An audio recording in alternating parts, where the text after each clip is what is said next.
Whenever I have a new med student on a rotation with me, I tell them the same thing. Your med student rotations will be the worst experience in your medical training.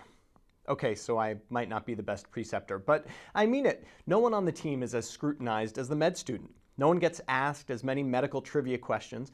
The interns and residents, overwhelmed with the workload, get a pass, but the med students following 1 to 2 patients, man, they better know every last detail. And of course, they're being graded on this performance, and that grade will dictate whether they become a highly paid orthopedic surgeon or, I don't know, a nephrologist with a blog.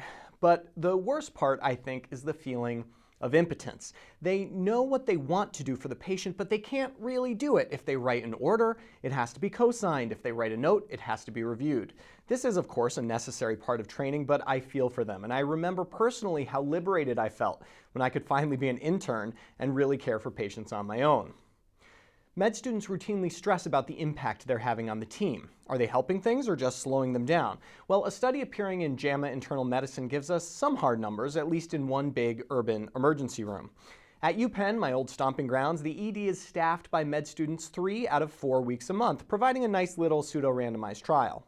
What differences occur in med student weeks compared to med student free weeks? The researchers looked at about 15 years of data, comprising almost 1.5 million ER admissions. The patient characteristics were all pretty similar regardless of what week of the month it was. About 20% would end up getting admitted, 70% discharged, and 4% left without being seen. The primary outcome the researchers were interested in was length of stay. Turns out having a med student around increased the length of stay by about 4.5 minutes. With a median length of stay of 3.5 hours, this statistically significant result likely doesn't matter that much clinically.